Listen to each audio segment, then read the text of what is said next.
अस्सलाम वालेकुम मदर्स, मैं हूं दुआ की मम्मा और आप देख रहे हैं mother diary channel. 15 tips for 7 month pregnant women है हमारी आज की वीडियो का टॉपिक। अगर आपका थर्ड ट्राइमेस्टर स्टार्ट होने वाला है या आपका स्टार्ट हो चुका है, आपने 7, 8, 9 मंथ्स में इन इंस्ट्रक्शन को लाजमी फॉलो करना है। ये बहुत इंपॉर्टेंट वीडियो है, इसका कोई भी पॉइंट आप मिस मत करें। वीडियो को एंड तक देखें। हमारे चैनल मदर डायरी को सब्सक्राइब कर लीजिए, साथ में बेल आइकन प्रेस कर दें। वीडियो को लाइक करें, शेयर करें, कमेंट में बताइए कि आपका कौन सा मंथ स्टार्ट है। स्टार्ट करने से पहले मैं आपसे कहूंगी कि अगर आपका 7 मंथ है तो 7 मंथ में बेबी की क्या डेवलपमेंट होती है, आप मदर्स को क्या क्या केयर करनी चाहिए, मदर में क्या क्या चेंजेस और कॉम्प्लिकेशन आ सकती हैं, इससे डिटेल से हमारी डिफरेंट वीडियो मौजूद है। आई बटन में उसका लिंक आ रहा है, एंड में भी आ रहा है, आप काइंडली वो जरूर देखें, आपको काफी हेल्प मिलेगी। तो चलिए स्टार्ट करते हैं। सबसे पहली बात की है कि 7 मंथ में जब आपका 28 वीक्स हो तो आपको एक डॉपलर या एनोमली अल्ट्रासाउंड करवाना है। अगर आप पहले ही किसी अच्छे सिटी में से बिलोंग करती हैं और आप प्राइवेट चेक करवाती हैं बहुत अच्छी गायनेकोलॉजिस्ट से जो आपका पहले ही डॉपलर अल्ट्रासाउंड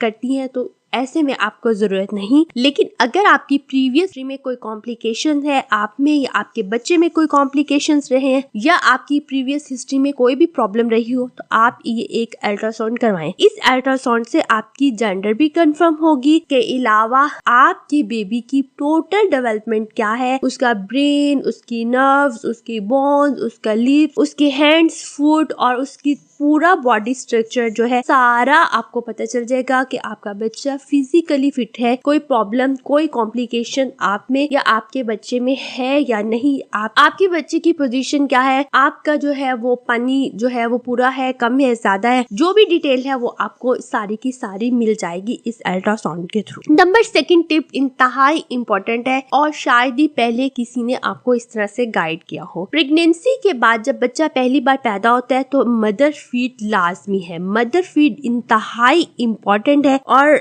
उसके क्या बेनिफिट्स हैं, वो क्यों जरूरी है, ये सब आपको ऑलरेडी पता भी है। अगर नहीं है तो हमारी ब्रेस्ट फीडिंग वाली सीरीज को देख। लेकिन बहुत सारी ऐसी मदर्स होती है जिनको ब्रेस्ट फीडिंग करवाते हुए बहुत सारी प्रॉब्लम्स फेस करनी पड़ती है। इसमें सबसे पहली बात ये होती है कि मदर कहती है कि हमारा दूध ही नहीं आ रहा, हम बच्चे को दूसरा दिन हो गया, तीसरा दिन हो गया, दूध नहीं आ रहा। और बार दफा मदर्स कहती है कि बेबी सही तरह से सक नहीं कर रहा, बेबी के माउथ जो है उसमें निपल नहीं जा रहा। इन सारी प्रॉब्लम्स के लिए आपको पहले से प्रिपेयर होना है। 7 मंथ से बाद ऐसी खवातीन होती है जिनको पहले से ही ब्रेस्ट में से थोड़ी थोड़ी लीकेजेस स्टार्ट हो जाती है। वो किसी भी मंथ्स में स्टार्ट हो सकती, वो कुदरती होती है, नेचुरल होती है, कभी भी स्टार्ट हो सकती है। लेकिन बाद ऐसी खवातीन होती है जिन्हें कोई भी सिम्टम्स नहीं होते। उन्हें चाहिए कि 7 मंथ के से ही जब भी नहाने के लिए जाएं तो अपने निपल्स को लेके अपनी फिंगर से रब करे और ऊपर वाला जो ब्लैक कलर का पार्ट होता है, जो छिलका होता है, वो आहिस्ता आहिस्ता खुद ब खुद उतरना शुरू हो जाएगा। आप खुद देखेंगी कि वो उतरेगा, स्किन उसकी उतर रही होगी, आप खुद फील करेंगी। नहाने के बाद बॉडी सॉफ्ट होती है। नहाने के दौरान आप ये डेली या वीकली लाजमी ट्राई करें। इसके अलावा जो निपल की शेप है उसको भी आप सेट करें अपने हाथ से, फिंगर से। ये काम आपने 7 मंथ से ऑनवर्ड करते रहना है। इंशाल्लाह ताला आपके बेबी को ब्रेस्ट फीडिंग में कोई प्रॉब्लम नहीं होगी। आपके ब्रेस्ट जो है वो सॉफ्ट होंगे, निपल्स बने हुए होंगे, जल्दी से आपका दूध उतर आएगा, बच्चे को ब्रेस्ट फीडिंग में कोई प्रॉब्लम नहीं होगी इंशाल्लाह ताला। नंबर 3, बहुत सारी मदर्स अपने वीक पूरे करती हैं, लेकिन कभी कभी अगर आपकी प्रेगनेंसी में कोई कॉम्प्लिकेशन हो, प्रीमेच्योर डिलीवरी भी हो सकती है, जिसको तमाया बच्चा कहते हैं। ऐसे में आपको चाहिए कि 7 मंथ से ही एक अपना हॉस्पिटल बैग और एक बेबी बैग तैयार करके रख। क्योंकि अब छोटा सा, इसमें मैं नहीं कहूंगी कि आप बहुत ज्यादा शॉपिंग कर ले, लेकिन एक छोटा सा बैग जिसमें जरूरी सामान हो वो आपका 7 मंथ से सेट हो जाना चाहिए। हॉस्पिटल बैग से रिलेटेड, बेबी शॉपिंग से रिलेटेड इंतहाई डिटेल वीडियोस हमारी मौजूद है, आपके लिए काफी हेल्प करेंगी, आप वो सब देखिए। नंबर 4 पॉइंट ये है कि 7 मंथ में बेबी की मूवमेंट क्लियर फील होती है। आपको चाहिए कि उसका खास ध्यान रखें। बेबी सही से मूव करता हुआ नजर आएगा, आपको फील होगा और आपको थोड़ी थोड़ी देर बाद आपको मूवमेंट फील होती रहेगी। आपने मूवमेंट्स पे खास ध्यान रखना शुरू कर देना है। नंबर 5 पॉइंट, अपनी डाइट इस तरह मैनेज करें कि हर 2 घंटे के बाद कुछ ना कुछ खाइए और हेल्दी डाइट खाइए। नंबर 6, अपने बीपी को कंट्रोल कंट्रोल करें और बीपी पे भी खास नजर रखें। लो बीपी भी प्रॉब्लम करता है, हाई बीपी भी प्रॉब्लम करता है। आप अपनी बीपी के सिम्टम्स को नजर में रखिए। घर में अगर ऑपरेटर्स मौजूद है तो लाजमी डेली बीपी ऑपरेटर्स से बीपी चेक कीजिए। अगर आपको हाई ब्लड प्रेशर की प्रॉब्लम है तो आप नमक छोड़ दीजिए और मिर्च मसाले वाली चीजें छोड़ दे। बीपी से रिलेटेड डिटेल वीडियो हमारी आने वाली है, आप वो देख सकती हैं। अगर आपको लो बीपी है तो फौरी तौर पर आपको जो भी घर में नमक लगा के कुछ चीज एप्पल खा सकती हैं, एग बॉयल खा सकती हैं, कुछ भी नमकीन खाएं, लो बीपी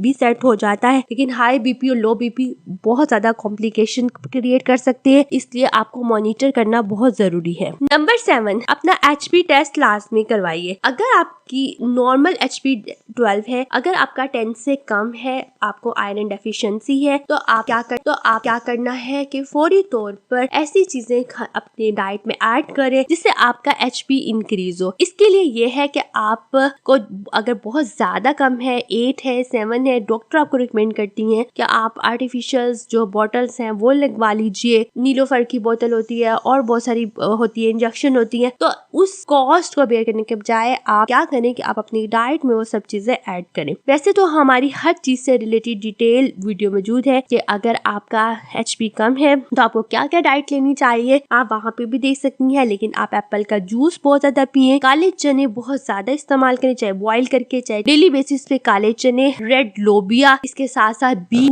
गाजर, जो भी रेड कलर की चीजें मौजूद है उनको जूस, बीट रूट का जूस हमने आपको बताया है किस तरह बनाते हैं, वो भी आप वीडियो देख सकती है। इसके अलावा अनार अपनी डाइट में करे। जो भी मौसम के मुताबिक फल है, इन सब चीजों में जो भी मिलता जुलता है आप बहुत ज्यादा लेंगी तो इंशाल्लाह ताला आपका HP खुद ब खुद पूरा हो जाएगा। 8 पॉइंट ये है कि अपनी मेडिसिन रेगुलर रहे, मेडिसिन स्किप मत करें। मल्टीविटामिन रिकमेंड करवाएं अपनी डॉक्टर से, अगर रिकमेंडेड है पहले से ही तो वो भी रेगुलर रहे, स्किप मत करें। साथ साथ 1 गिलास दूध भी लाजमी पिए। नंबर 9 पॉइंट है वाटर इनटेक भी इंक्रीज करें, जो कि आपकी डिलीवरी में आसानी का बायस बनता है। इसके अलावा आपकी बॉडी को हाइड्रेटेड रखता है, कॉन्स्टिपेशन का प्रॉब्लम सॉल्व करता है। नीम गर्म वाटर ले, नॉर्मल वाटर इनटेक ज्यादा से ज्यादा करें, लेकिन यहाँ पे मैं आपको रिकमेंड करूंगी वाटर अलहदा से काउंट करें। इसके अलावा फ्रेश जूसेस वगैरह आप लेती हैं तो वो अलहदा है। वाटर के 12 ग्लास तो मस्ट है, इसके अलावा जितना आप ज्यादा पी सकती हैं वो आप लाजमी पिए। नंबर 10, शूज कंफर्टेबल यूज करें, क्लॉथ लूज यूज करें। अगर आपके बॉडी पे खारिश होती है तो डायरेक्ट नेल से मत करें, सॉफ्ट क्लॉथ का यूज करें और अपनी बॉडी को मॉइस्चराइज रखें। इसी वजह से भी वाटर ज्यादा पीना चाहिए ताकि आपके बॉडी को जो खारिश का मसला हो जाता है अक्सर 3rd ट्राइमेस्टर में, तो आप उस चीज से बच सकें। 11 पॉइंट ये है कि अननेसेसरी सफर से अवॉइड। 3rd ट्राइमेस्टर में खासकर अगर आपको कोई बेड रेस्ट बताया गया है, कोई कॉम्प्लिकेशंस हैं,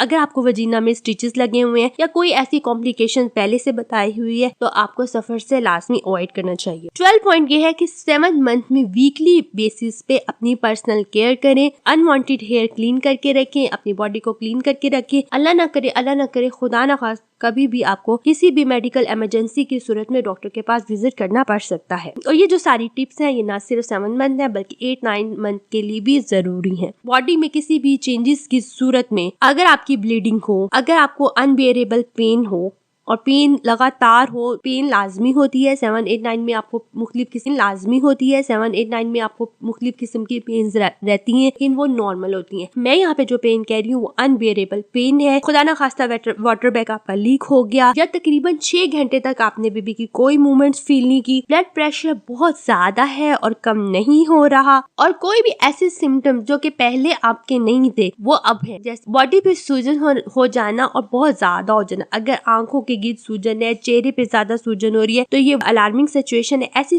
इन सारी सूरतों में आपने फौरी डॉक्टर से कंसल्ट करना है। 14 पॉइंट्स ये है कि बहुत ज्यादा इस्तगफार करें और खुद दुरूद शरीफ पढ़ती रहे, हर वक्त मुंह में कुछ ना कुछ पढ़ते रहे। अल्लाह ताला से अपने और अपने होने वाले बच्चे की सेहत के लिए दुआ जरूर करें और अपनी दुआओं में बे औलाद जोड़ों को और हमारे चैनल की और दीगर आपकी फ्रेंड्स एंड फैमिली में जितनी भी हामला खवातीन है उनके लिए जरूर दुआ करें, क्योंकि ये वो वक्त होता है जब आप आपकी दुआएं कबूल होती हैं। तो ऐसे में आप जितना भी अल्लाह ताला के क्लोज होंगी वो आपके लिए और आपके बच्चे के लिए बहुत ज्यादा अच्छा होगा। मेरी दुआ है कि अल्लाह ताला मुझ समेत हम सब जितनी भी हम प्रेग्नेंट वुमेन है उनको जिंदगी वाली सेहतमंद बेऐब अच्छे नसीब वाली और सेहतमंद जिंदगी वाली औलाद अता फरमा। अल्लाह ताला बेटा दे या बेटी दे, बेऐब दे, सेहतमंद दे, जिंदगी वाली दे, अच्छे नसीब वाली दे। अल्लाह ताला से यही दुआ मांगनी चाहिए अपनी औलाद के लिए। 15 पॉइंट ये है कि हमल के आखिरी माह में औरत को नींद की कमी और अजीब से वहम आते हैं, जैसे खुदा ना खास्ता मुझे कुछ हो गया या मेरे बच्चे को कुछ हो गया तो क्या होगा। बात बात पे रोना आता है, अपने हस्बैंड की, अपनी इन लॉज की या अपने इर्द गिर्द